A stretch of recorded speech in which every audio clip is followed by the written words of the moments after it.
Hi everyone, back today with another video. This one is just an update for the Glory of the Delver Mount. I'm doing fungal folly for the Spore Achievement. So to get the Spore Achievement, you have to do this on tier 8 or higher. And basically the little green explosive things, you need to not get caught by them. You can see them there. You need to not get hit by them when they explode at any point. And if you've watched my previous videos, you know I am very, very good at getting hit by them. So if I can manage to get the achievement with my special ability to stand in everything the ground has to offer, most people should be able to get this. So um, in order to do this, really what I did was I just took it slow. This was probably the longest delve I've done. And it did take me a little bit longer than normal. I was feeling a bit sluggish, just in my person. I wasn't feeling my best in general. So that might have been a bit of the reason why it took me a little bit longer. But I just found that taking it slow really went to my advantage here with avoiding all of the spores. Normally, I would trigger the spores to try and explode them on the mobs to help kill them, and I just avoided that this time. I didn't set off any spores to attack something. And I was very methodical when I was attacking the spores. I maybe did this on one of the harder versions because you had to deal with the decay, which means you need to click on the mushroom and you need to run around attached to that mushroom without standing in any of the stuff it puts on the ground, or it makes you start again, not from scratch, but you have to start again with the fungal decay. And while doing that, you need to still avoid the spores. So you can stand in the decay, that's fine. Well, not for your repair build, but for the achievement, it's fine. But you really do want to still be avoiding those spores, and they do spawn around these mushrooms. Blizz has not made it easy to get this achievement in this version of the story, but I still was able to make it work by just being really methodical about what I was doing. I also had two treasures I need to pick up in this delve, and I used handy notes to help me, and it's been a real lifesaver in terms of time spent. You can see it shows me on the map where the two treasures I haven't picked up are, and I've done this delve lots of times, like a ridiculous amount of times I have done this delve. And I haven't been able to find these treasures, and they were in places I never would have looked. So the handy notes did save me a lot of time just wandering about. And I encourage anybody who's trying to get this Delver Mount achievement to consider getting handy notes, even if you're only using it for the delves, just to find those treasures. Some of them are in funny spots, and it can be a real time saver.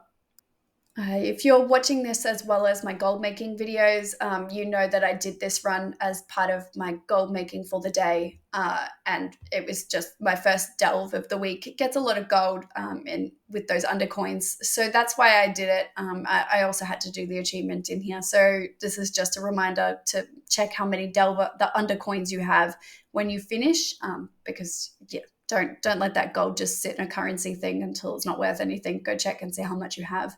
You can see I got knocked off the ledge by a little mushroom there, and I just took that as an opportunity to swim around to where the handy notes add-on was telling me the treasures were and to pick those up. It's probably not the most effective way to do that. I mean, the lay on hands is helpful, not having to actually swim, but it's yeah, it's not the most methodical way to have done that. But I suppose I made the best of the situation I had there. This box here really confused me for a minute because I thought it was the box I was looking for until I opened it. And it turns out the box I was looking for is in the waterfall. It does look like the sturdy treasure chest, so that caught me off guard there. Just so anybody else wondering why I said two boxes and I clicked on three, it's because it was a treasure box. So you can see here I'm on purpose drawing the spores away and making them explode so I can get closer to the fungal decay without having to deal with them. Some of the spores, they come back faster than some of the others, so just be mindful of that. But I was kind of stopping in the middle to deal with those spores because I didn't want to be trying to combat them while trying to deal with the fungal decay. You can see here I was cutting it close a little bit and I was just hanging to one side of the mushroom, which meant that it took me a bit longer to do because I couldn't go in the circle. And also I'm very good at standing in the stuff, which makes you start again. But you can do it without killing all of the spores. You just really need to make sure the area is clear so you're not dealing with trash at the same time. So you've seen earlier that I did get I also picked up that trash. You can see it just there. Earlier, I did get the achievement for finding all of the treasure boxes. So hooray, one step closer to my Delvo Mount. And I do get this Sporesweeper achievement at the end of this delve. The last boss was a bit of a tricky one. It did take me a minute to think about where I was going to kind of fight the boss to avoid all of the spores because there are so many spores there while you do it. And I suppose it's part of the benefits of doing it on tier 8 when you're geared. My gear level is like 616, I think. So I'm way above what you need to be for a tier 8 delve. And that might have helped give me a bit more of a buffer between some of the big boss attacks because you have to there's really not a way to avoid them and the spores. Like I was getting hit by them more than I normally would. So you can see here, I'm trying to trigger these spores so I can deal with this fungal decay. I did find it helpful to kind of turn the camera angle down so I could see where the decay was spawning while I was running. And that did give me a bit more run time. It did help me avoid the things a little bit better. So that's just a thought there for anybody who's struggling with the mushrooms. If you've got any tips for how I can do that better, because as you can see, the struggle is real there. Like it does take me a couple of attempts every time to get that decay done. But let me know if there's an easier way to do it if I'm just missing something. Because I've noticed if you run too far away, you still lose the connection to the mushroom there. So running away doesn't seem to be the option. So let me know if I've missed something.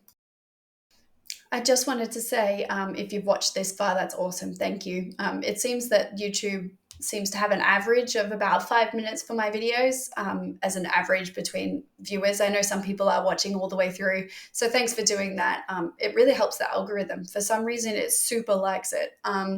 If you're finding this content helpful or entertaining, clicky on that subscribe button and that like button. It's free for you and it's super helpful for me. Lets other people, the algorithm tell other people about it and knows who to show it. And hopefully more people can get this mount this way. I have been reading the comments and congratulations to all of those people who have got their mounts finishing the achievements after watching some of my videos. It actually feels like I'm helping in a way, which is awesome. I mean, it's good to know that somebody got some value out of me getting some wow time. So thanks for sharing that. Let me know in the comments if you've picked up your mount after watching these videos or if there's any particular mounts you would like me to go and create a little video series on about how to collect. I'm happy to do that for you as well. So normally when I do these delves, I really stress the importance of clearing all of the purple mobs. And if you watch this to the end, you will notice I missed one. I still don't know where it was, but I was so close to the end without losing. I hadn't been hit by any of those spores, and I didn't want to lose this achievement by going to hunt for something that would make me gold. I still got lots of coins, and I did still clear 2 of the 3 purple mobs. But yeah, I didn't go on a hunt for it like I normally would have. So yeah, just in case anybody's picked up on me saying do something and then not doing that, it was because I didn't want to have to start again with the Sporesweeper achievement. So we're approaching the boss now, and this is the final decay before we get there. And you can see again, I'm taking the time to trigger those spores and run away from them. I'm making that the priority. I'm not trying to deal with the spores while running from the decay. So I found that was really helpful for me. And again, the camera turned up. So I'm looking down at the mushroom while I'm running around. It was a really big difference for me. So you can see there are loads of spores around the boss fight. But if you just kite it off to the right-hand side here, you can see that there's quite a lot of run room to deal with. I know the boss does his little spinny thing and it's not great to get stuck in that. And he puts all of this fun stuff on the ground. You can stand in that stuff. I mean, it's not good for the boss fight. It's not good for your durability, but it isn't going to stop you from getting the achievement. So I was running through the things I found. Staying to the edge of the platform was what worked best.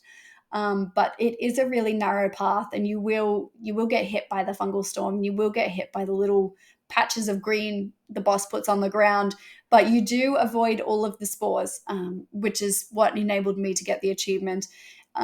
It could be the way to fight this boss normally if you're as good at standing in the stuff as I am. I was probably standing in less stuff this way, to be honest, without dealing with the spores as well. But like I've mentioned many times, I have a special gift for standing in the stuff on the ground. So I'm assuming not everybody is that level of incompetent. So yeah, kiting the boss along the edge of the platform is what made the biggest difference. And just do it slowly. Run through the boss's damage if you have to. Use your cooldowns. Use your flasks, whatever you have to do to not die during this fight while staying away from those spores is the way to do it. So I'm about to kill the boss, and you're about to see evidence of my ability to not stand in the stuff with an unbelievable level of focus. But look at that. I now have an official link I can share to people when I'm accused of not ever being able to avoid the stuff. I did it this one time. So I also got my cipher this week, and I'm going to go hand that in for gold. That's all for this video. If it was helpful, like and subscribe. Check in for the next one when I'll post it when I do it. And as always, remember, girls don't play WoW.